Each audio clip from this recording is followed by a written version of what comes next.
De repente, calles, parques, plazas y teatros se vaciaron. Una calma ocupó los espacios que siempre nos habían pertenecido y nuestra vida empezó a transcurrir entre pantallas y paredes. El 14 de marzo de 2020 amaneció en estado de alarma. La pandemia del coronavirus nos obligó a estar encerrados en casa y las ciudades se quedaron en silencio. Con el desconfinamiento, poco a poco fuimos recuperando las calles hasta acostumbrarnos a la llamada nueva normalidad.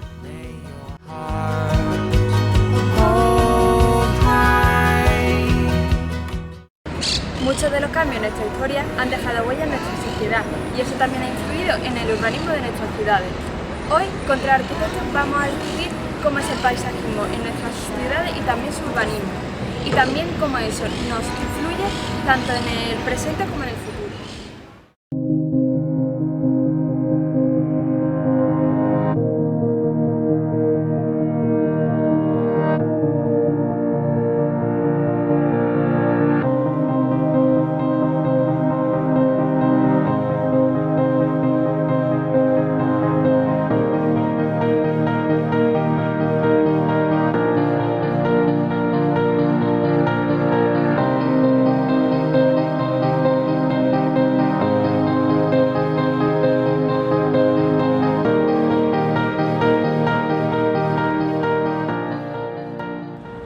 Estar encerrados nos ha hecho cuestionarnos la calidad de nuestros espacios públicos. Este, el Paseo Marítimo Pablo Ruiz Picasso, ha servido como lugar de desahogo durante la pandemia, lo cual se puede ver en la siguiente imagen.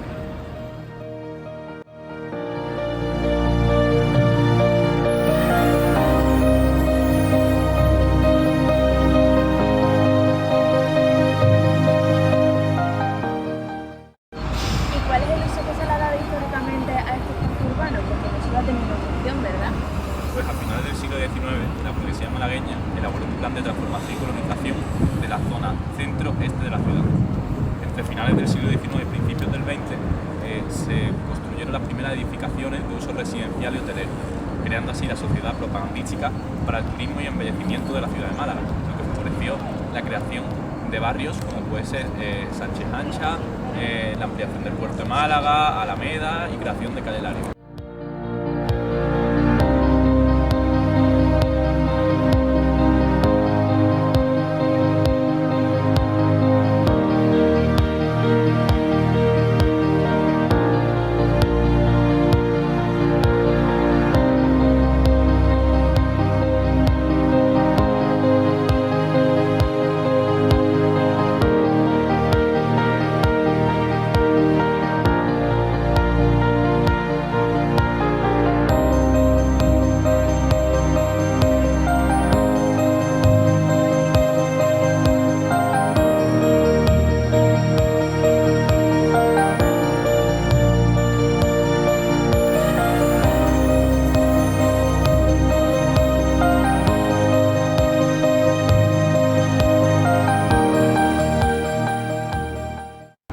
¿Y cuál es esa actividad que reunía a la burguesía malagueña y la de otros países? ¿Estaba relacionada con el agua?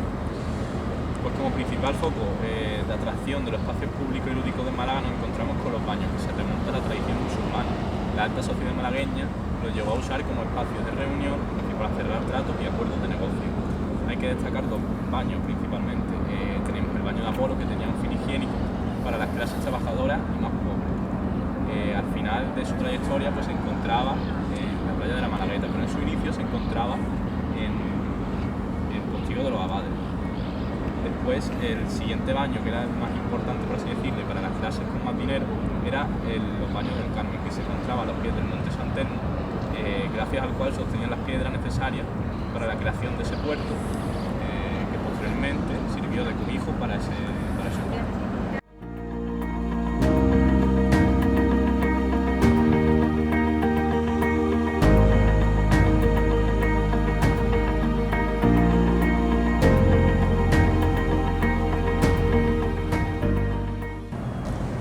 ¿Cuál es el atractivo que tenían los baños del Carmen para que se convirtiesen en una novedad?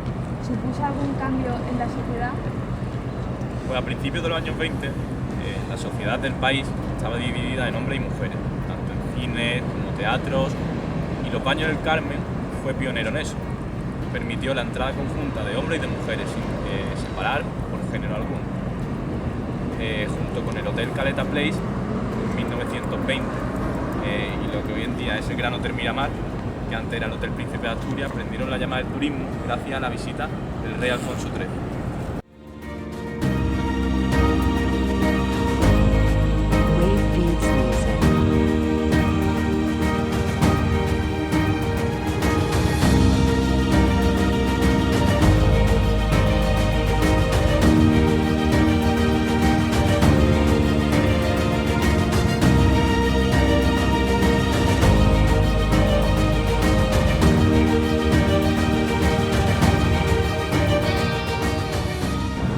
Entonces, ¿se podría decir que la Malagueta y el paseo marítimo es el resultado del desarrollo turístico que sufre la ciudad?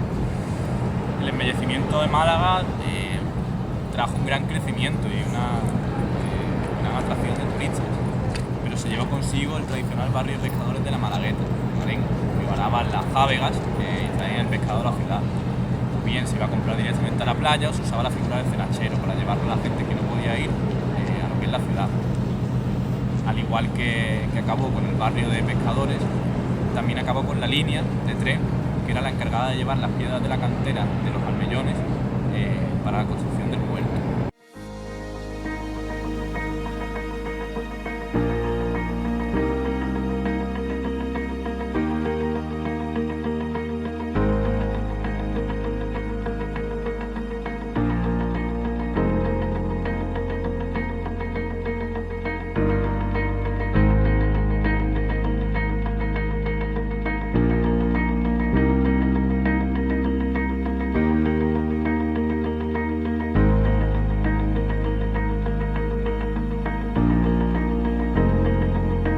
Wave Beats Music.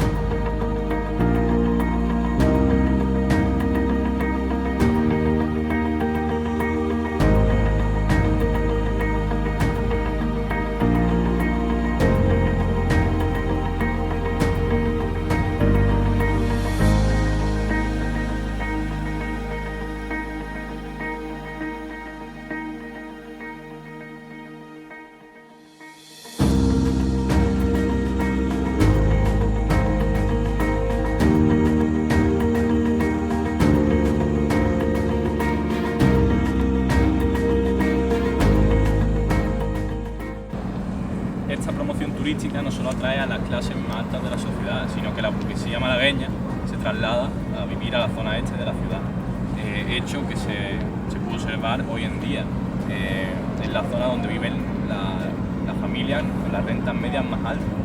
Es decir, hay zonas que llegan a 7.000 euros el metro cuadrado.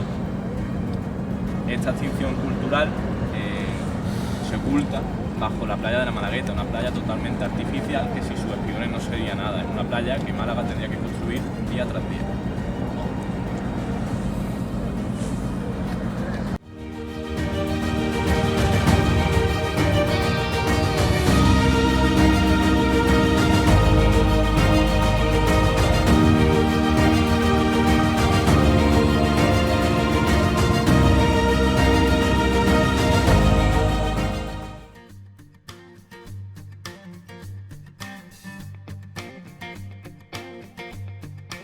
El mar, tan importante en una ciudad costera como la de Málaga, nos hace replantearnos cómo influyó este en su desarrollo. Sabemos que el mar crece 20 centímetros al año a nivel mundial, pero ¿cómo afecta esto al desarrollo de la ciudad? Descubriremos la naturaleza oculta de este lugar y cómo una mala decisión puede destruir un tesoro de valor incalculable.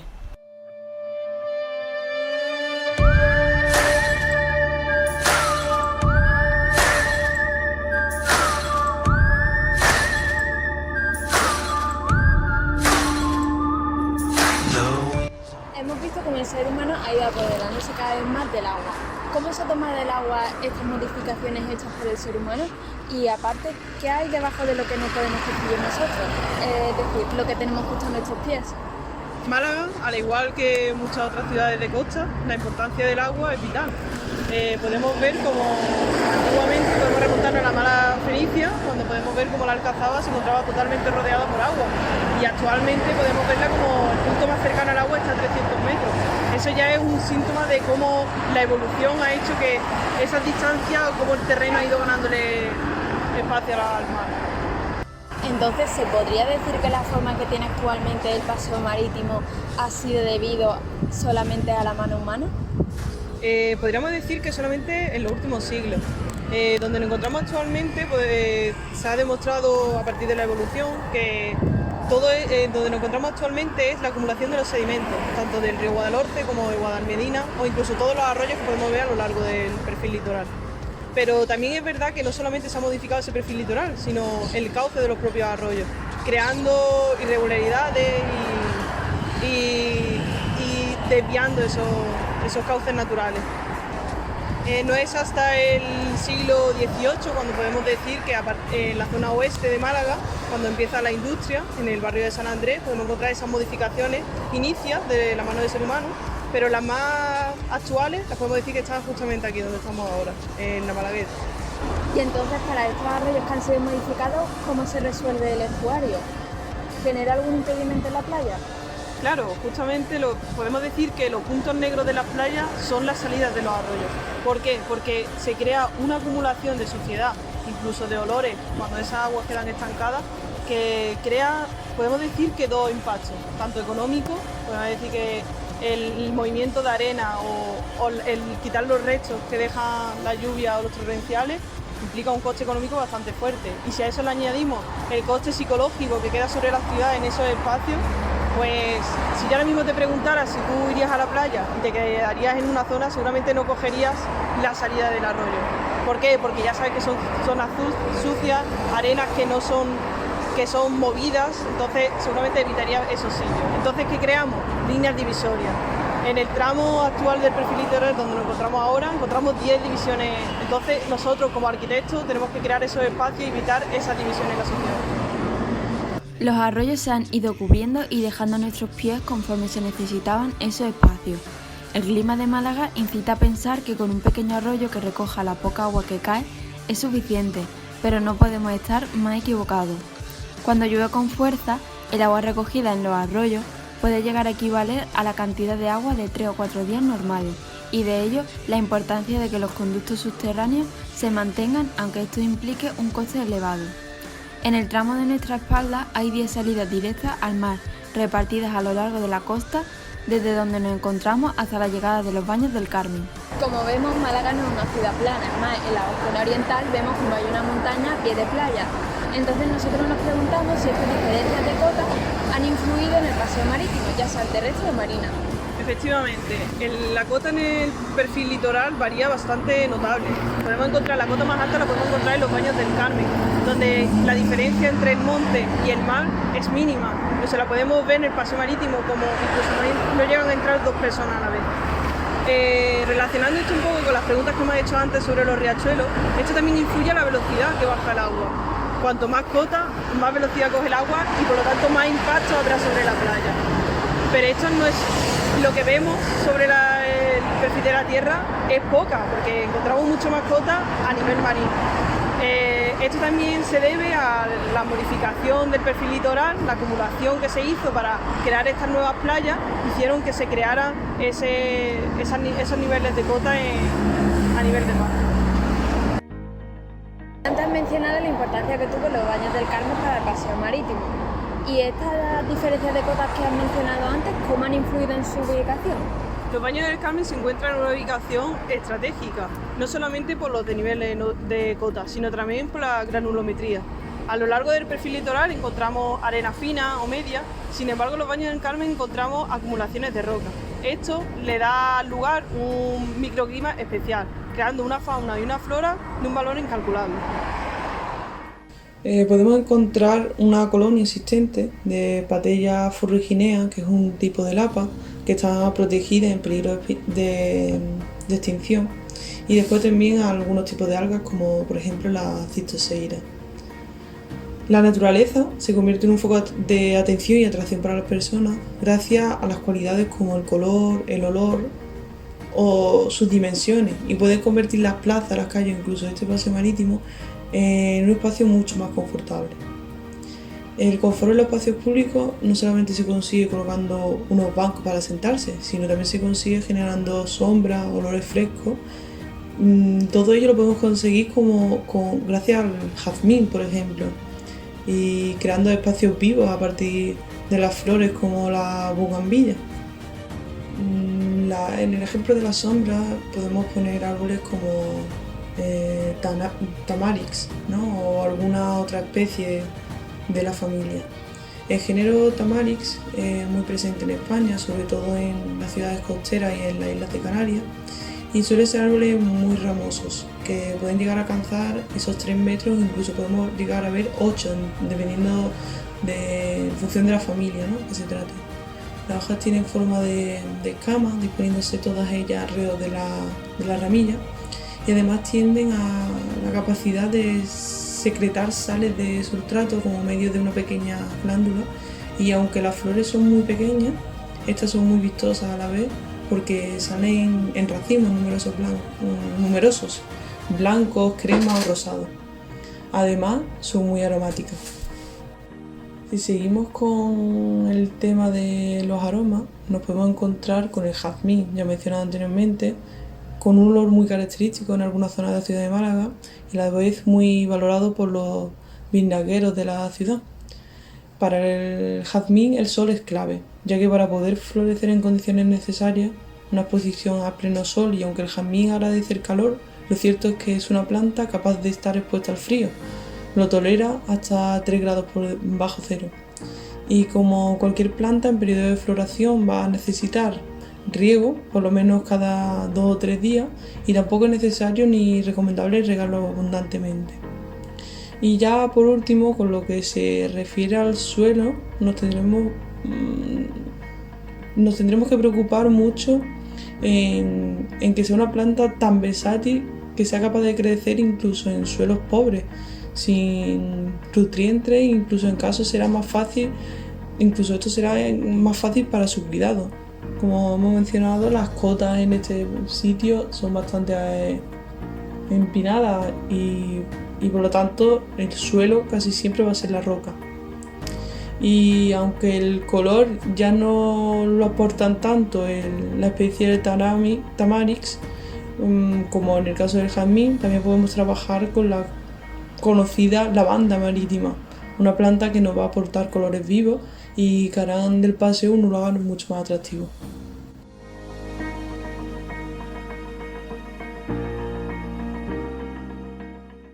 La ciudad y la contaminación contribuyen al cambio climático.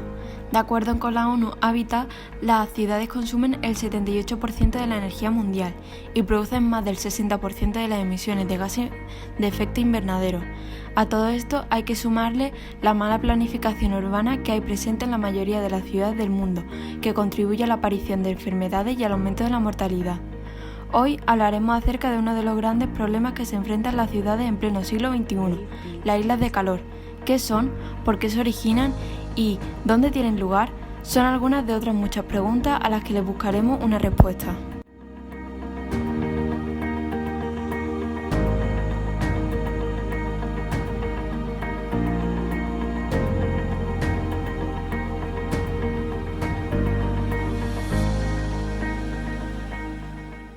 ¿En Málaga podría decirse que hay suficiente vegetación que produzca sombra?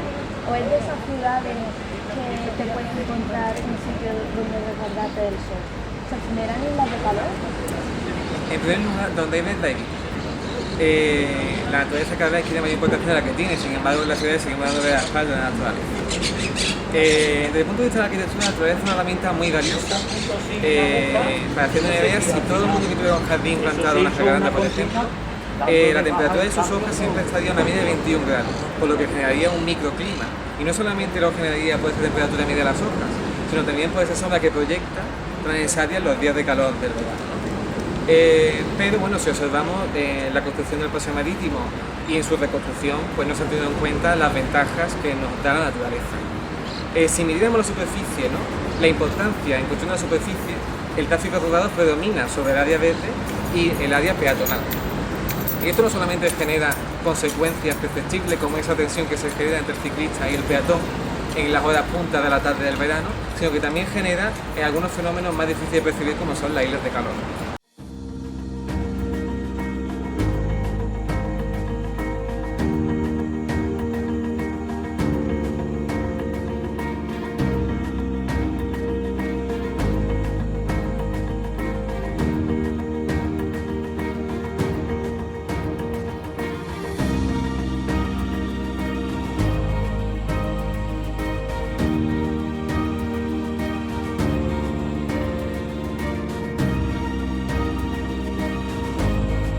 Wave Beats Music.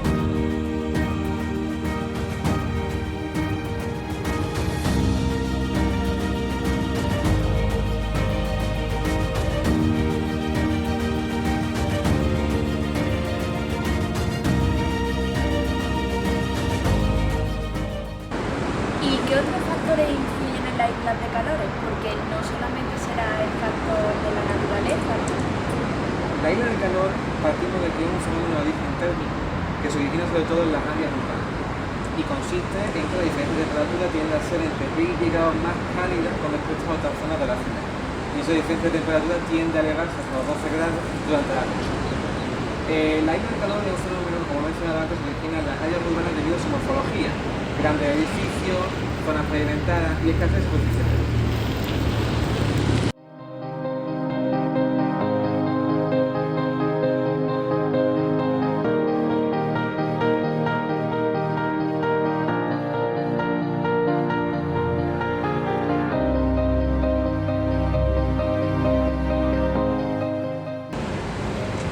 Entonces se podría decir que las islas de calor es el mayor problema al que se enfrentan nuestras ciudades en el siglo XXI, ¿no? Como bien has dicho, la isla de calor es el gran problema, uno de los grandes problemas a los que se enfrentan las ciudades en el siglo XXI. La pregunta es, ¿cuándo van a afrontarlo? En la actualidad existen medidas que permiten contrarrestar y combatir la isla de calor. La isla de calor son la causa principal de ese aumento de la demanda energética debido al uso masivo del aire acondicionado en las ciudades durante el verano. Y no solamente eso, sino que debido al uso masivo del aire acondicionado aumenta la contaminación de la atmósfera, aumenta los gases de efecto invernadero y las enfermedades. Aunque sea difícil de imaginar, con la ayuda de la arquitectura y el paisajismo se pueden construir ciudades donde no sea necesario el uso del aire acondicionado. Pero lo único que hace falta es inversión y confianza.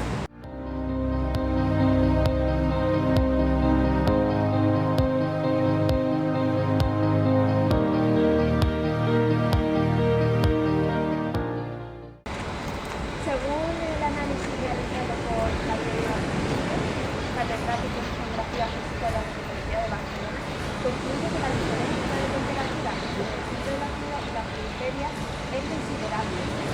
¿Cómo de diferente es esa diferencia de temperatura que en Málaga? En el caso de Barcelona partimos de que en el más del 90% de la noche estimada la diferencia de temperatura ha llegado a superar los 7,5 grados. Pero es que en Málaga, si estimamos la temperatura, por ejemplo, en calle Lario, no va a ser la misma temperatura estimada en calle Maestranza si la tomamos en el mismo día a la misma hora. Además, el factor influyente es que en calle Maestranza se encuentra mucho más cerca del mar y por lo tanto eso hace que la temperatura siempre llegue a estar a 2 grados menos. Esa misma diferencia de temperatura que se genera en el centro de la ciudad también se genera entre las diferentes zonas urbanas, suburbanas y rurales de toda la ciudad de Málaga. A medida que van cambiando los factores influyentes del lugar, va disminuyendo la temperatura, llegando a una diferencia de 18 grados, por ejemplo, si tomamos la temperatura en el centro urbano de la ciudad de Málaga y en el pueblo de Benadoría, en la Cercanía de Ronda.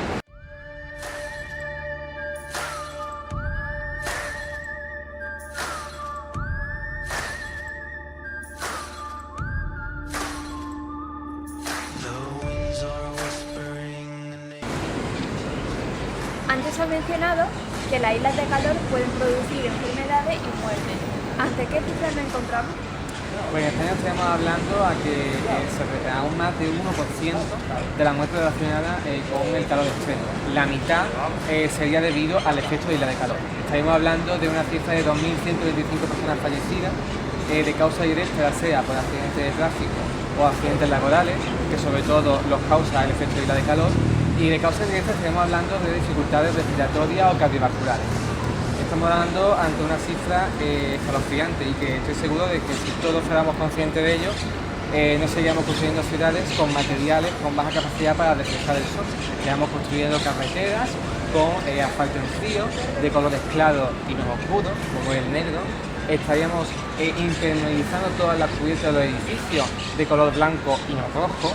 Estaríamos construyendo ciudades ajardinadas, reverdecidas con jardines, con zonas y áreas, superficies verdes, suficientes para toda la población.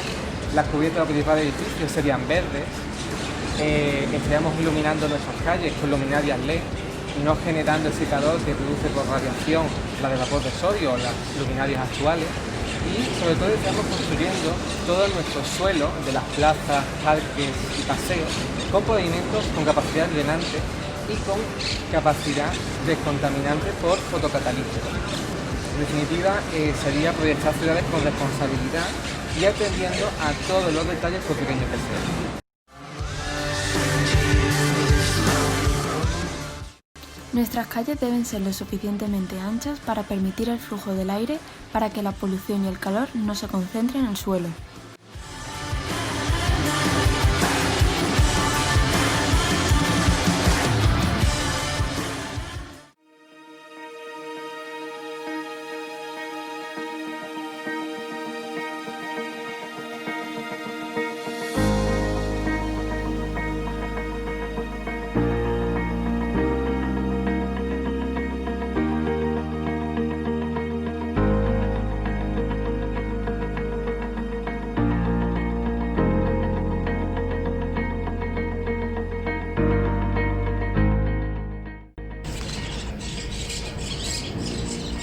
Una vez que se finaliza el proyecto de su paseo marítimo, alguien se hace responsable de su mantenimiento, porque como observamos, el pavimento deja mucho que desear y también vemos una falta de espacio para las diversas actividades que se pueden realizar en espacios como este. En primer lugar, creo que los organismos sí son conscientes, pero no tan responsables, ya sea por cuestiones administrativas o económicas.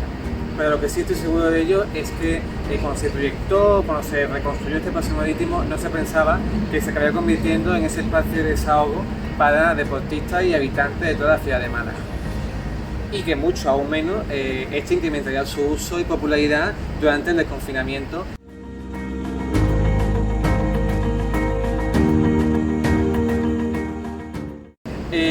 Ya de normal, en los días de hoy, ciclistas, personas que pasan a sus perros, padres pasando con sus hijos, comparten un mismo espacio que además es diminuto si lo comparamos con la superficie que presenta el tráfico rodado. Y esto acaba generando una tensión que es algo irritante en las horas puntas de las tardes del verano. Aún así, ante esta situación inexplicable, el paseo marítimo sigue funcionando verano tras verano, ¿no?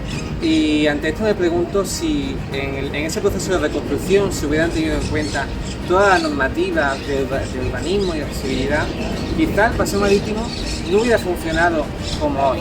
Quizás sí o quizás no.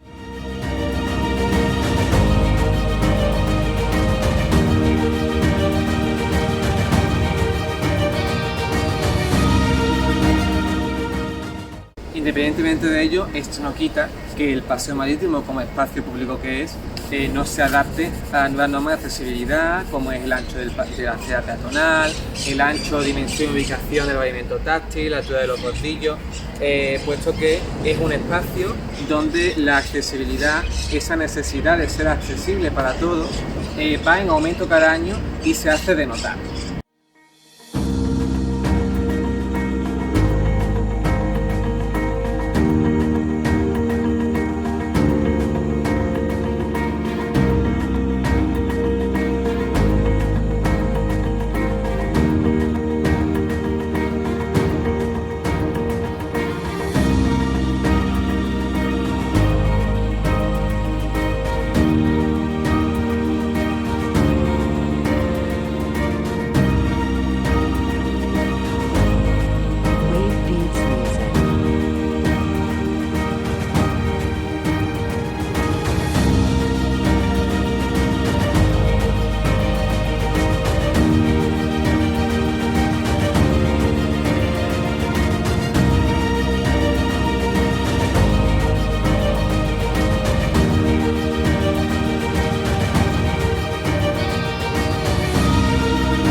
muchas veces se desearía viajar al futuro y ver si el proyecto, ese espacio público que hemos proyectado, funciona o no, pero es una herramienta que queda lejos de nuestro alcance. Aún así, la arquitectura tiene una herramienta muy parecida, que es el análisis, y creo que si se lleva a cabo un buen análisis, se ejecuta un buen proyecto y en consecuencia este acabará funcionando.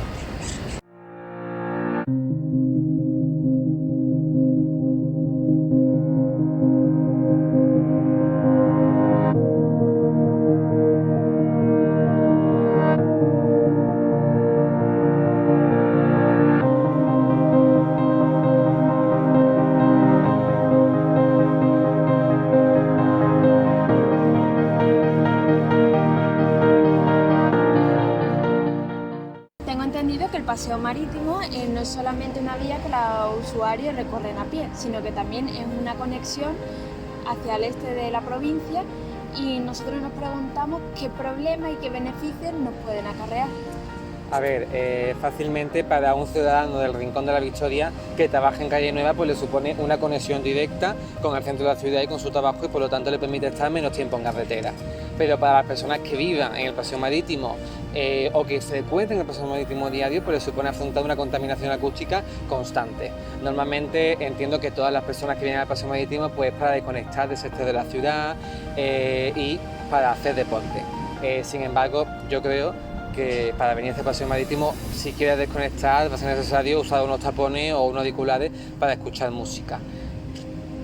Esto lo que acarrea es una contaminación acústica que tiene muchas consecuencias perjudiciales para la salud humana, ¿no? Si entendemos toda la carga de enfermedad que se le atribuye a una mala planificación urbana, el ruido del tráfico supone un 36% de responsabilidad relacionado con el estrés, el trastorno del sueño, la hipertensión y problemas del corazón.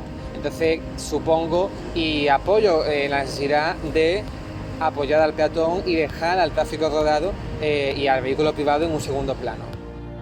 A lo largo del paseo marítimo se llegan a alcanzar unos decibelios superiores a los limitados por la OMS de 55 decibelios.